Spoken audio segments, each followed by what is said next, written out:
வணக்கம். Welcome back to my channel Tamil quality inspection. இன்னைக்கு ஒரு புது வீடியோல உங்கள நான் சந்திக்கிறதுல ரொம்ப மகிழ்ச்சி. இன்னைக்கு நம்ம டாபிக் என்ன? எத பத்தி பார்க்க போறோம் அப்படின்னா, இந்த ஒர்க் பேக் கொஸ்டின் சிஷிப் 3.1ல 3-2 அதில வரக்கூடிய அந்த கொஸ்டின்ஸ் தான் இந்த வீடியோல பார்த்து தெரிஞ்சுக்க போறோம்.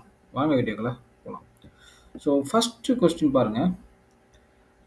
Checking the width of the MMA weld, you notice that the weld have exceeded the maximum width of 3.5 times the diameter of the electrode. What influence could this have on the weld metal mechanical properties? So உங்களுக்கு ஒரு MMA welding பண்ணிக்கிட்டு இருக்காங்க. நீங்கள் பார்க்குறீங்க அங்கே அந்த with அந்த weld ப்ரொஃபைலோட with அதிகமாக இருக்குது அப்படின்னு நீங்கள் பார்க்குறீங்க. ஸோ இந்த அதிகமாக இருந்துச்சு அப்படின்னா எந்த மெக்கானிக்கல் ப்ராப்பர்ட்டிஸை அஃபெக்ட் பண்ணும்? சரிங்களா? இந்த விதுனால, இந்த மேக்ஸிமம் விதுனால எந்த மெக்கானிக்கல் ப்ராப்பர்ட்டிஸில் உங்களுக்கு சேஞ்ச் ஆகும்? ஸோ அதைத்தான் இந்த கொஸ்டினில் கேட்டிருக்காங்க. ஸோ 4 ஆப்ஷன் கொடுத்துருக்காங்க. ஸோ இந்த 4 ஆப்ஷனில் எந்த மெக்கானிக்கல் ப்ராப்பர்ட்டிஸை இன்ஃப்ளூயன்ஸ் பண்ணுது, சரிங்களா, அஃபெக்ட் பண்ணுது அப்படின்னு கேட்டிருக்காங்க. சரிங்களா? ஸோ ஃபர்ஸ்ட் நீங்கள் பார்த்தீங்கன்னா உங்களுக்கு இன்க்ரீஸ் இன் ஹார்ட்னஸ். ஸோ உங்களுக்கு வித்து இந்த வெல் ப்ரொஃபைலோட வித்து இன்க்ரீஸ் ஆச்சு அப்படின்னா ஹார்ட்னஸ் இன்க்ரீஸ் ஆகுமானா இல்லை. சரிங்களா? ஸோ ஹார்ட்னஸ் எப்படி இன்க்ரீஸ் ஆகும் அப்படின்னா அதுக்கு நிறைய மெத்தட் இருக்குது. ஸோ அது மூலியமாக மட்டும்தான் இந்த இப்படி நம்ம கூல் பண்ணுறோம். ஸோ அதை பொறுத்து தான் உங்களுக்கு உங்களுக்கு ஹார்ட்னஸ் இன்க்ரீஸ் ஆகும், டிக்ரீஸ் ஆகும். சரிங்களா? ஸோ உங்களுக்கு வித்தை இப்போ இன்க்ரீஸ் பண்ணுறதுனால உங்களுக்கு ஹார்ட்னஸ் இன்க்ரீஸ் ஆகும், டிக்ரீஸ் ஆகும்னா இல்லை. வே ஆஃப் கூலிங் அதை பொறுத்து தான். சரிங்களா? அதுக்கப்புறம் பார்த்தீங்கன்னா B an increase amount of distortion and residual stress. So இது உங்களுக்கு மெக்கானிக்கல் ப்ராப்பர்ட்டிஸா அப்படின்னா இது கிடையாது. ரெசிடுவல் ஸ்ட்ரெஸ்ஸும் சரி, டிஸ்டார்ஷனும் சரி, இது மெக்கானிக்கல் ப்ராப்பர்ட்டிஸ் கிடையாது. சரிங்களா? ஸோ இந்த ஆப்ஷன் இல்லை. ஓகேங்களா? ஸோ நீங்கள் பார்த்தீங்கன்னா இந்த டிஸ்டார்ஷன், ரெசிடுவல் ஸ்ட்ரெஸ் இது எதை பொறுத்து அப்படின்னா உங்களுக்கு ஹை ஹீட் இன்புட் கொடுக்கும்போது, அப்புறம் லார்ஜ் வேல்யூம் ஆஃப் வெல்ட் மெட்டல் டெபாசிஷன் பண்ணும்போது, சரிங்களா, அது சில மெட்டீரியலில் உங்களுக்கு டிஸ்டார்ஷன். ஃபார் எக்ஸாம்பிள் பார்த்தீங்கன்னா SS316 அந்த மாதிரி மெட்டீரியலில் உங்களுக்கு டிஸ்டார்ஷன் வர்றதுக்கு வாய்ப்புகள் இருக்குது ஹை ஹீட் இன்புட்னால. ஸோ எல்லா மெட்டீரியலுக்கும் அதே ப்ராப்பர்ட்டிஸ் வரும்னா வராது. சரிங்களா? ஆப்ஷன் பி கிடையாது. ஸோ ஆப்ஷன் சியும் கிடையாது. டிகிரீஸ் ஹார்ட்னஸ் வேல்யூ அதுவும் கிடையாது. சரிங்களா? உங்களுக்கு வித்து அந்த வெல் ப்ரொஃபைலோட வித் இன்க்ரீஸ் ஆச்சு அப்படின்னா உங்களுக்கு ஹார்ட்னஸ் வேல்யூ டிக்ரீஸ் ஆகுமானா இல்லை. சரிங்களா? இதில் என்ன நடக்கும் அப்படின்னா உங்களுக்கு வித்து இன்க்ரீஸ் ஆகிறதுனால உங்களுக்கு ஹீட் இன்புட் உங்களுக்கு அதிகமாக இருக்கும். ஸோ அதிகமாக இருக்கும்போது உங்களுக்கு கிரெயின் க்ரோத் அதிகமாக இருக்கும். ஸோ கிரெயின் க்ரோத் பெருசாக இருந்துச்சு அப்படின்னா உங்களுக்கு டஃப்னஸ் குறையும், மெட்டீரியலோட டஃப்னஸ் குறையும். ஸோ இந்த இடத்துல எந்த ப்ராப்பர்ட்டிஸை அஃபெக்ட் பண்ணுது அப்படின்னா டஃப்னஸை. ஸோ டஃப்னஸ் எப்படி மாறுது அப்படின்னா டிக்ரீஸ் ஆயிரும். டஃப்னஸ் ப்ராப்பர்ட்டிஸ் குறைஞ்சிரும். ஸோ அதை தான் இந்த கொஸ்டினில் கேட்குறாங்க. ஸோ ஆப்ஷன் டி தான் கரெக்டு. சரிங்களா? அடுத்த கொஸ்டின் போகலாமா? அடுத்து during welding activities you notice mark made with a temperature indicating crayons are melting. This suggests their indicating temperature has been exceeded. The welder is still welding the joint. What action should you take? So ஒரு welding activity நடந்துக்கிட்டு இருக்கு. அப்போ நீங்கள் பார்க்குறீங்க நம்ம இந்த டெம் ஸ்டிக்னு சொல்லுவோம்ல, டெம்பரேச்சரை பார்க்குறது. ஸோ அந்த கிரையான்ஸ் வந்து மெல்ட் ஆகுது. சரிங்களா? அது எப்போ வந்து மெல்ட் ஆகும் அப்படின்னா, அந்த டெம்பரேச்சரோட எக்ஸீட் ஆகும்போது, அது இட் வில் ஸ்டார்ட் மெல்ட்டிங். சரிங்களா? ஏன்னா ஒவ்வொரு டெம்பரேச்சருக்கும் அதுக்கேத்த மாரி தான் வந்து அந்த கிரையான்ஸ் வந்து இருக்கும். சரிங்களா? ஸோ அந்த வெல்டிங் ஆக்டிவிட்டி நடந்துக்கிட்டே இருக்கும்போது, அது மெல்ட் ஆகுது. ஸோ வெல்டர் வந்து வெல்ட் பண்ணிக்கிட்டே இருக்காரு. அப்போ வந்து நீங்க என்ன ஆக்ஷன் வந்து எடுப்பீங்க? அப்படின்னு வந்து கேட்குறாங்க. சரிங்களா? ஃபர்ஸ்ட் ஆப்ஷன் கேட்குறாங்க என்னன்னா, immediately stop the welding as maximum interpass temperature has been exceeded. இங்க வந்து எப்படின்னா, என்ன என்ன சொல்றாங்க அப்படின்னா, வெல்டிங்க வந்து ஸ்டாப் பண்ணுங்க. ஏன்னா, interpass temperature maximum interpass temperature has been எக்ஸீடட்ன்னு சொல்றாங்க. இது முற்றிலும் தவறானது. ஏன்னா அப்படின்னா, இப்போ அங்க வந்து வெல்டிங் வந்து ஆக்டிவிட்டி நடந்துகிட்டே இருக்கு. வெல்டர் வந்து வெல்ட் பண்ணிக்கிட்டே இருக்காரு. ஸோ அப்போதைக்கு நம்ம வந்து இன்டர்பாஸ் டெம்பரேச்சர் பார்க்க தேவையில்ல. பார்க்கவும் மாட்டோம். ஒவ்வொரு பாஸ் முடிஞ்சிட்டும் நெக்ஸ்ட் பாஸுக்கு அப்போ தான் வந்து நம்ம வந்து இந்த மேக்ஸிமம் இன்டர்பாஸ் டெம்பரேச்சர் வந்து கண்டுபிடிப்போம். ஸோ அதுக்கப்புறம் தான் வந்து இப்போ வந்து மேக்ஸிமம் இன்டர்பாஸ் டெம்பரேச்சரோட அதிகமாக இருக்குன்னா, நம்ம வந்து கொஞ்சம் நேரம் வெயிட் பண்ணிவிட்டு அது கீழே வந்ததுக்கப்புறம் தான் வெல்ட் பண்ணுவோம். ஸோ ஆப்ஷன் ஏ வந்து தப்பு. வெல்டிங்கை ஸ்டாப் பண்ண தேவையில்ல. ஸோ இது வந்து என்னன்னு நம்ம வந்து இன்வெஸ்டிகேட் பண்ணணும். சரிங்களா? ஸோ ஒரு வெல்டர் வந்து வெல்ட் பண்ணிக்கிட்டே இருக்காரு. அப்போ கிரையான்ஸ் வந்து அது வந்து மெல்ட் ஆகுது. சரிங்களா? அந்த சிச்சுவேஷனில் நீங்கள் என்ன என்ன பார்ப்பீங்க அப்படின்னு கேட்குறாங்க. ஸோ நம்ம எப்போவுமே வந்து என்ன பார்க்கணும் அப்படின்னா, ஒரு வெல்டிங் நடந்துக்கிட்டே இருக்குன்னா, ப்ரீஹீட் நம்ம மினிமம் ப்ரீஹீட்டை வந்து மெயின்டைன் பண்ணிட்டே இருக்கணும். ஸோ அது கீழே போகக்கூடாது. சரிங்களா? ஸோ அந்த மினிமம் ப்ரீஹீட் டெம்பரேச்சரை வந்து என்டையர் வெல்டிங் அப்போ நம்ம வந்து மெயின்டைன் பண்ணணும். ஸோ இந்த இதை தான் வந்து பார்க்கணும். ஸோ அப்போ WPSல எவ்வளோ மினிமம் ப்ரீஹீட் இருக்குது. அதே மாதிரி இன்டர்பாஸ் டெம்பரேச்சர் உங்களுக்கு வந்து மேக்ஸிமம் இன்டர்பாஸ் டெம்பரேச்சர் எவ்வளோ இருக்குது. இது எல்லாமே வந்து நம்ம வந்து பார்த்துட்டு அதுக்கேற்ற மாதிரி நம்ம வந்து பண்ணணும். ஸோ இந்த 4 ஆப்ஷனில் எது வந்து கரெக்டாக இருக்கணும் அந்த கண்டுபிடிச்சலாம். ஸோ ஃபர்ஸ்ட் ஆப்ஷன் கிடையாது. ஸோ செகண்ட் ஆப்ஷன் பாருங்கள், reject the weld as parameter states on the WPS must has been exceeded.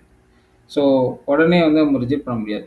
Investigate பண்ணிவிட்டு அதுக்கப்புறம் தான் வந்து இன்வெஸ்டிகேட் பண்ணிவிட்டு அதுக்கப்புறம் ரிஜெக்ஷனா இல்லை வந்து என்னென்னு வந்து பண்ணணும். உடனேலாம் ரிஜெக்ட் பண்ண முடியாது. பேராமீட்டர் வந்து மாறிடுச்சு, பேராமீட்டர் சேஞ்ச் ஆயிடுச்சு அப்படின்னு.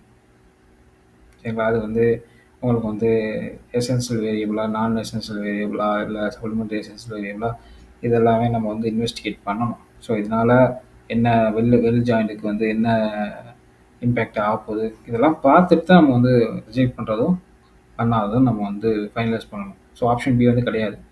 ஸோ ஆப்ஷன் சி பாருங்கள், minimum interpass temperature is always taken when the welder is to restart welding, therefore mark would now be irrelevant. So இப்போ வந்து ஒரு வெல்டர் வந்து வெல்டிங்கை வந்து ரீஸ்டார்ட் பண்ணும்போது அந்த மினிமம் அந்த ப்ரீஹீட் டெம்பரேச்சரை வந்து ஆல்வேஸ் எடுக்கணும். ஸோ அப்போ வந்து நம்ம வந்து இந்த கிரையான்ஸ் வச்சு தான் நம்ம வந்து செக் பண்ணி பார்க்கணும். சரிங்களா? ஸோ அந்த டெம்பரேச்சர் வந்து ரீச் ஆச்சான்னு. ஸோ அது வந்து இம்பார்ட்டண்ட், அது ரெலவெண்ட். ஸோ இங்கே வந்து இர்ரெலவெண்ட்டுங்கிறாங்க. ஸோ அப்படி கிடையாது. ஸோ ஆப்ஷன் சி வந்து தப்பு. ஸோ ஒரு வெல்டிங் ஸ்டார்ட் பண்ணுறதுக்கு முன்னாடி நம்ம வந்து ப்ரீஹீட் இருந்துச்சு அப்படின்னா டெம்பரேச்சர் நம்ம வந்து செக் பண்ணிட்டு தான் வந்து ஸ்டார்ட் பண்ணணும். ஸோ அந்த மார்க் பண்ணுறது வந்து இம்பார்ட்டண்ட்டு. சரிங்களா? ஸோ அதுக்கப்புறம் பார்த்தீங்கன்னா last option D, consult the WPS as the minimum interpass temperature between pass always be relevant. So ஆக்சுவலாக வந்து இங்கே என்ன சொல்கிறாங்க அப்படின்னா, இந்த மினிமம் இன்டர்பாஸ் டெம்பரேச்சரை ப்ரீஹீட் டெம்பரேச்சர். ஸோ அதை தான் வந்து பார்க்கணும். சரிங்களா? ஸோ WPSல வந்து ஒவ்வொரு பாஸ் அப்போவும் அந்த மினிமம் அந்த ப்ரீஹீட் டெம்பரேச்சரை வந்து நம்ம வந்து ஃபாலோ பண்ணணும். ஸோ அது வந்து ரெலவெண்ட். ஸோ அதுதான் வந்து உங்களுக்கு வந்து இம்பார்ட்டண்ட்டு. ஸோ அதை நம்ம வந்து ஃபாலோ பண்ணணும். ஸோ இது வந்து ரொம்ப ரெலவெண்ட்டாக இருக்குது அந்த அந்த கொஸ்டினுக்கு. சரிங்களா? அந்த ஆன்சர். ஸோ ஆப்ஷன் டி தான் வந்து கரெக்ட். அதுக்கப்புறம் third question. During visual inspection you notice that excessive amount of spatter on number of completed weld, all which were welded with process triple one. இது வந்து SMAW ப்ராசஸில் வந்து weld பண்ணுறாங்க. What could have cause the spatter? So நீங்கள் வந்து ஒரு completed வெல்ல வந்து இன்ஸ்பெக்ஷன் பண்ணுறீங்க. ஸோ அப்போதைக்கு நீங்கள் என்ன நோட் பண்ணுறீங்க அப்படின்னா, ஸ்பேட்டர்ஸ், எக்ஸஸ் அமௌண்ட் ஆஃப் ஸ்பேட்டரை வந்து அந்த வெல்ல நோட் பண்ணுறீங்க. ஸோ என்ன ப்ராசஸ்ன்னு நீங்கள் பார்க்கும்போது ஸ்மால் ப்ராசஸ். ஸோ இது எதனால் வந்திருக்கும் அப்படின்னு நம்ம வந்து பார்க்கணும். சரிங்களா? எதனால் வந்திருக்கலாம் அப்படின்னு நம்ம வந்து பார்க்கணும். ஸோ 4 ஆப்ஷன் கொடுத்துருக்காங்க. ஸோ 4 ஆப்ஷனில் ஒன்று தான் வந்து கரெக்டான ஆன்சர்ஸ். ஸோ அதனால் மட்டும்தான் வந்து வந்திருக்கும். ஸோ ஃபஸ்ட் வந்து degrees in the inductance being used. So inductance நம்ம வந்து ஸ்பேட்டரை வந்து கம்மி பண்ணுறதுக்கு இண்டக்டன்ஸை வந்து உங்களுக்கு வந்து ஹையர் பண்ணுவோம். ஸோ அது எந்த ப்ராசஸ்லாம் பார்த்தீங்கன்னா ஜீமா ப்ராசஸ். ஸோ இது வந்து ஸ்மால் ப்ராசஸ். சரிங்களா? இங்கே வந்து degrees in the inductance being used, அதனால தான் வந்து உங்களுக்கு ஸ்பேட்டர் வந்திருக்கும் அப்படின்னு. ஸோ ப்ராசஸ் பார்த்தீங்கனாலே தெரிஞ்சிடும். ஸோ ஆப்ஷன் ஏ வந்து கிடையாது. ஸோ ஆப்ஷன் ஏ வந்து தப்பு. ஏன்னா ப்ராசஸ்ஸே வந்து இண்டக்டன்ஸ் வந்து நீங்கள் மோஸ்ட்லி பார்த்தீங்கன்னா ஜீமா ப்ராசஸ், அதில் தான் வந்து இண்டக்டன்ஸ் வந்து யூஸ் பண்ணுவாங்க. சரிங்களா? ஸோ ஆப்ஷன் பி பாருங்கள். drought causing poor sealing of the welding arc. So drought இது அப்படின்னா வந்து ஏர் ஃப்ளோ அதிகமாக உங்களுக்கு வந்து காற்றடிக்குது. ஸோ அதனால் உங்களுக்கு வந்து சீலிங் வந்து போராக இருக்குது. ஸோ அதனால் வந்திருக்கும் அப்படிங்கிறான். இல்லை. ஸோ ஆக்சுவலாக வந்து இது வந்து இந்த SMAW வந்து ஃப்ளெக்ஸ்னால உங்களுக்கு வந்து அந்த சீலிங் அவங்களுக்கு வந்து அந்த சீலிங் வந்து ப்ரொடியூஸ் ஆகும். ஃப்ளெக்ஸ் இருக்கிறனால ஃப்ளெக்ஸ் எரிஞ்சு உங்களுக்கு சீலிங் உங்களுக்கு வந்து கேஸாக வந்து உங்களுக்கு வந்து அந்த வெளிப்பொருளுக்கு ப்ரொடக்ஷனாக வந்து இருக்கும். ஸோ எக்ஸ்ட்ரா வந்து ஒரு சீலிங் எதுவும் பண்ண தேவையில்லை. சரிங்களா? ஸோ உங்களுக்கு வந்து பார்த்தீங்கன்னா இந்த டிராஃப்ட்னால பார்த்தீங்கன்னா உங்களுக்கு என்ன நடக்கும் அப்படின்னா அந்த போர்ஸு, பொரோசிட்டி இந்த மாதிரி வர்றதுக்கு அதிக சான்சஸ் இருக்குது. ஓகேங்களா? பட்டு ஸ்பேட்டர் இதனால் வந்து வர்றதுக்கு வாய்ப்புகள் இல்லை. சரிங்களா? ஸோ அதுக்கப்புறம் சி பாருங்கள். The use of too short and arc length during welding. இந்த மாதிரி ஆர்க் லென்த்தை வந்து நம்ம வந்து கம்மி பண்ணி வெல்ட் பண்ணும்போது என்ன நடக்கும் அப்படின்னா அந்த ஃபியூசன் இஷ்யூ வரும். பேட்ரேஷன் ஃபியூசன் இந்த மாதிரி இஷ்யூ மட்டும்தான் அது வரும் இல்லையா? இந்த உங்களுக்கு ஸ்பேட்டர் வர்றதுக்கு வாய்ப்புகள் இல்லை. ஸோ ஆப்ஷன் டி பாருங்கள். Contaminated material surface with long arc length. So உங்களுக்கு மெட்டீரியல் வந்து கண்டாமினேட் ஆகிருக்கு. ஸோ ரஸ்ட்டோ இல்லை ஃபாரின் பார்ட்டிகல்ஸ் இந்த மாதிரி இருந்துச்சு அப்படின்னா உங்களுக்கு ஸ்பேட்டர் வர்றதுக்கு வாய்ப்புகள் இருக்குது. ஆர்க் லென்த் வந்து அதிகமாக இருக்கும்போது கண்டிப்பாக வந்து அங்கங்கே வந்து உங்களுக்கு ஸ்பேட்டர் வந்து வர்றதுக்கு வாய்ப்புகள் அதிகம். ஸோ ஆப்ஷன் டி தான் வந்து கரெக்ட். சரிங்களா? அடுத்து பார்த்தீங்கன்னா you are inspecting pipe spools made of 308L material with a wall thickness of 25 mm. During inspection, you notice a difference in color with some of the already completed root well. Some of the well appear to be gray and other shiny. What is the most likely cause of this? So நீங்கள் வந்து ஒரு 308L மெட்டீரியலோட பைப்பை வந்து inspect பண்ணுறீங்க. அதோட வால் thickness 25 mm. So inspection அப்போ நீங்கள் என்ன பார்க்குறீங்க அப்படின்னா கலர் டிஃப்ரென்ஸ் வந்து பார்க்குறீங்க. இப்போ அந்த வெல்லில் சரிங்களா, ரூட் வெல்லில் நீங்கள் எது பார்க்குறீங்க, சில ஏரியா வந்து கிரேயாக இருக்குது, சில ஏரியா ஷைனிங்காக இருக்குது. ஸோ இது எதனால் வரும், எதனால் வந்திருக்கும் அப்படின்னு நம்ம வந்து பார்க்கணும், கண்டுபிடிக்கணும். ஸோ 4 ஆப்ஷன் கொடுத்துருக்காங்க. ஸோ இதனால தான் வந்து வந்திருக்கலாம். ஸோ கரெக்டான ஆப்ஷன் வந்து நம்ம செலக்ட் பண்ணணும். ஃபஸ்ட்டு வந்து ரூட்டில் வந்து அஸ்டென்டிக் ஸ்டெயின்லெஸ் ஸ்டீல். இந்த ஸ்டெயின்லெஸ் ஸ்டீல் மெட்டீரியலுக்கு வந்து பர்ஜிங் வந்து பண்ணணும். ஏன்னா வந்து இது ஈஸியாக வந்து ஆக்சிஜனோட ரியாக்ட் ஆகி உங்களுக்கு வந்து இந்த இந்த உங்களுக்கு வந்து ஆக்சிடேஷன் அதிகமாக வந்து ஈஸியாக வந்து நடக்கும். சரிங்களா?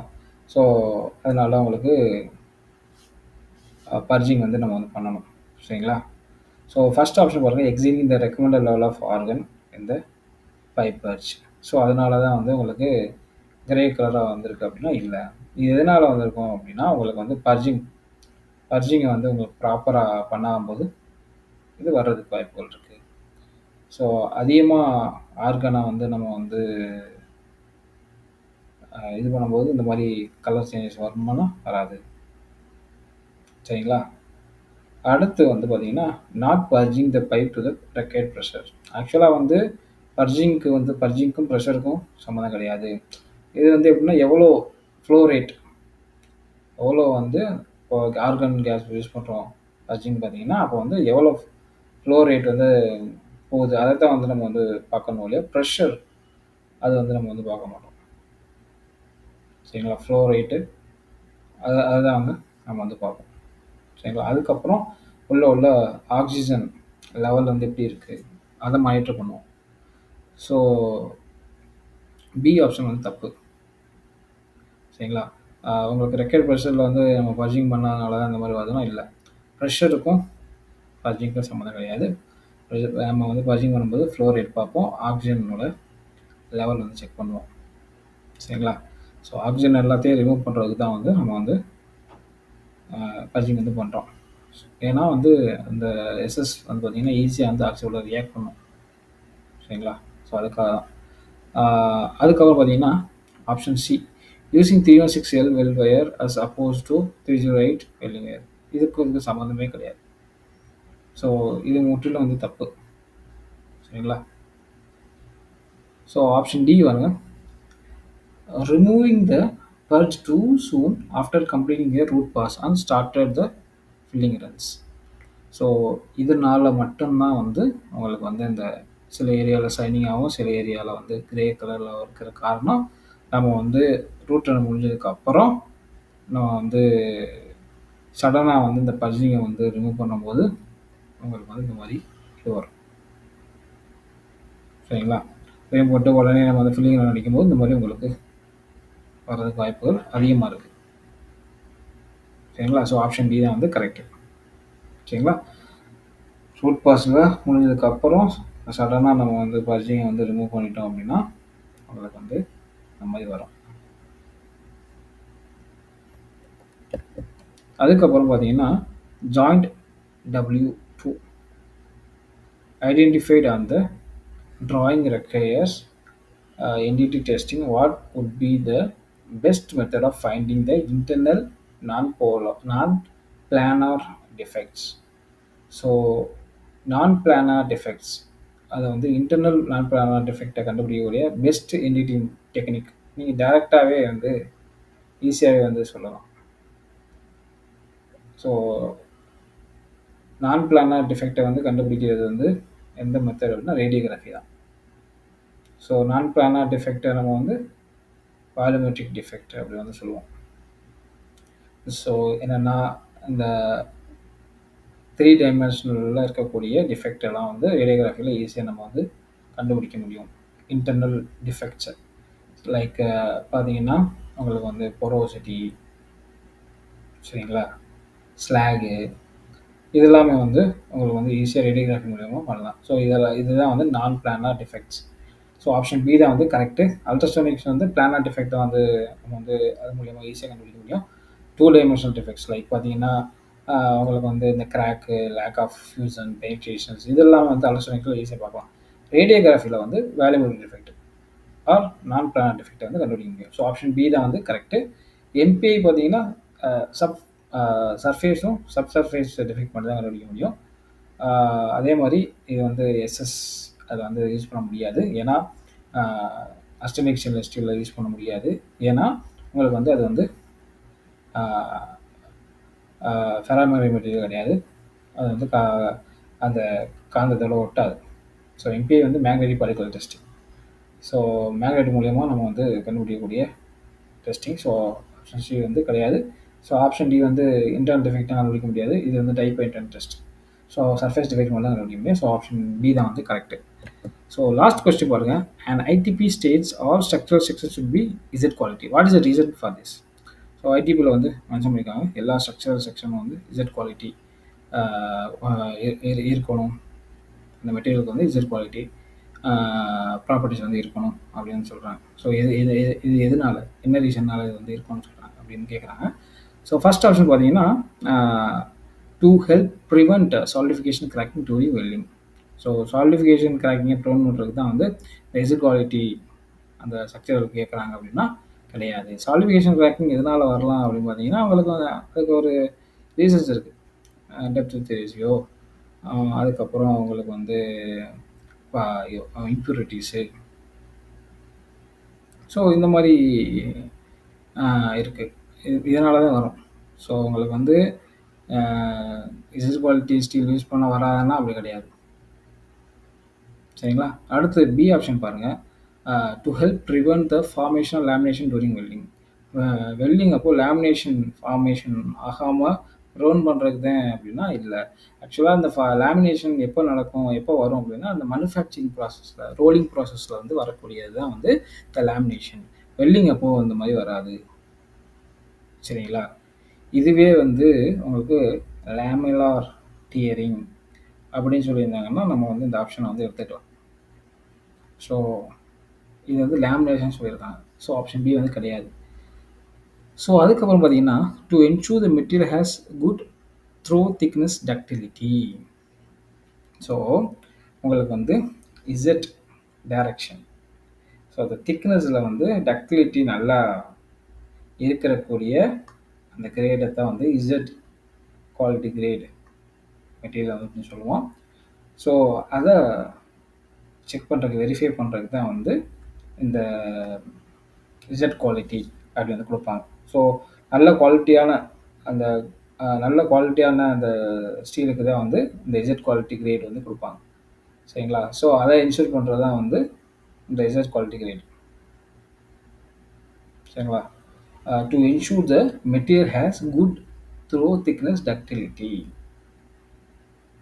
சரிங்களா?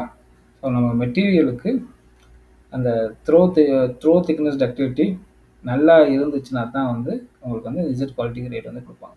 ஸோ அதை இன்ஷூர் பண்ணுறதுக்கு தான் வந்து நம்ம வந்து இதை யூஸ் பண்ணுறோம். ஓகேங்களா? ஸோ ஆப்ஷன் சி தான் வந்து கரெக்ட். அதுக்கப்புறம் D to avoid the need for tensile test. So tensile test அதோட நீடை வந்து அவாய்ட் பண்ணுறதுக்கு தான் வந்து இந்த இசட் குவாலிட்டி கேட் மெட்டீரியல் வந்து யூஸ் பண்ணுறோம் அப்படின்னா இல்லை. ஸோ அதுக்கு இதுக்கும் சம்மந்தம் கிடையாது. சரிங்களா? ஸோ ஆப்ஷன் சி தான் வந்து correct. So Z quality grade use பண்ணோம்னா உங்களுக்கு வந்து த்ரோ திக்னஸ் டக்டிலிட்டி வந்து நல்லா இருக்கும். ஸோ லேமினார் டியரிங் வந்து வராது வெல்டிங் அப்போது. ஸோ ஆப்ஷன் சி தான் வந்து கரெக்டு. ஓகேங்களா? இந்த வீடியோ வந்து உங்களுக்கு பிடிச்சின்னு நினைக்கிறேன். பிடிச்சிருந்தா லைக் பண்ணுங்கள், ஷேர் பண்ணுங்கள், கமெண்ட் பண்ணுங்கள். அடுத்த ஒரு நல்ல டாப்பிக்கில் வந்து உங்களை சந்திக்கிறேன். Until bye bye, take care, see you.